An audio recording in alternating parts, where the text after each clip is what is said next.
Oh, man, we are in awe of you, Midge, Mrs. Rendell, Judge Rendell, First Lady of Pennsylvania, my special guest. If you were wondering what the answer to that trivia question was on the Nicolak web poll, you can find out when you go to cn8.tv. That is the First Lady of Pennsylvania performing with none other than Bon Jovi. And I'll tell you, I am in awe of you. What a lucky gal to be able to sing with him. What was that like? It was amazing. Well, it was staged, but he said, you know, who wants to come up and sing? Well, I was afraid there were going to be 40 women storming the stage, and I never actually would get up there. So, and he called me up. He goes, what about the judge? So I went up and sang it.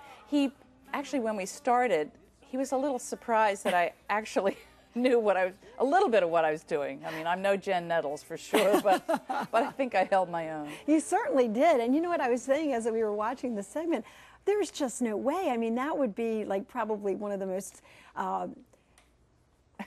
overwhelming, intimidating feelings to stand next to Bon Jovi. Are you... To say nothing of the fact there were thousands of people there. You know, I could care less about the thousands of people who'd be standing next to John. That would be very intimidating. But are you a trained singer? Is that something that you love to do? Yeah, I did have voice lessons, and I, starred in musicals and things like that in high school. So, I mean, that goes way back. But I do love the whole Broadway scene. Is that something when you actually have a little bit of time to yourself that you try to enjoy? I do. I would sit down on the piano and play, my Cole Porter and Jerome Kern and Rodgers and Hammerstein. I mean, I love that kind of stuff. So, not rock as much, although we're big country and western fans, and we love this song. It was on a country music station in Harrisburg, and that's how I think Ed got this brilliant idea.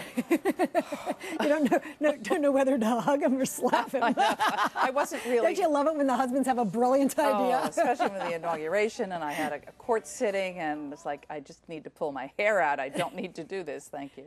Well, there it is, fun. Forever and ever. I know. You can always look at it on tape and remember. Yeah, now, we have a segment here on the show that we call Curbside Questions, where we actually take our camera crew out and we give people in the region an opportunity to ask anything and everything. Are you game for that? I'm game. Okay, let's take the first one. Hi, Your Honor. I have a question. I was wondering, when you and your husband aren't being the governor and First Lady of Pennsylvania, what sorts of things do you like to do? That ties into the singing, right? There you go. Well, actually, we like to be couch potatoes when we can and watch sports. We also love to go to the beach when we can in the summer and just do nothing with the dogs. We like to take long walks with the dogs.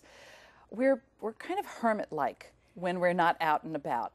People say, what restaurants do you go to on weekends? And we say not very many. We'll stay home. That's understandable, because even like in my position, I mean, you're out and you're a very public person. You're working, most nights or whatever. When you do get that opportunity, people say to me, "Where do you like to go?" And I said, "My living room." Yeah, exactly. Because you really just don't get to hang in your own place all that much, Yeah. And do you split time? Do you live at the so-called residence, the governor's mansion, but yet work in Philadelphia? Are you able to commute? How do you manage the daytimes? We're back and forth a lot, both Ed and I, in a given week. I may be here 2 days and there 4 days, or, and so our schedules are kind of crazy. Luckily, as a Court of Appeals judge, I don't have to be in court every day. We actually are in court about every 6 weeks, so I take my work with me, and I can do it in the car, and so it works out, but we're back and forth constantly.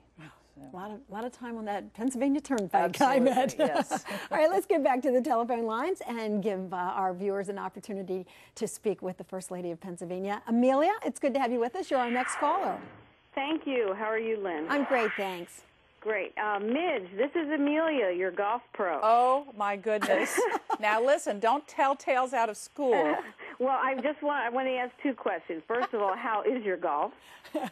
It's great, thanks to you. Yeah, that's good. That's good. I wanted to ask, is golf just for pleasure for you, or do you use it in a professional way? Oh, that's interesting, Amelia. I actually started playing golf as part of my profession. All of my partners and associates at my law firm would approach me and say, "Oh, I'm not going to be here on Friday. I have going to go out with clients. Can you take care of this matter for me?" Suddenly I said, "Wait a minute. I'm going to go out and play golf with the boys on Friday and and leave the other work behind."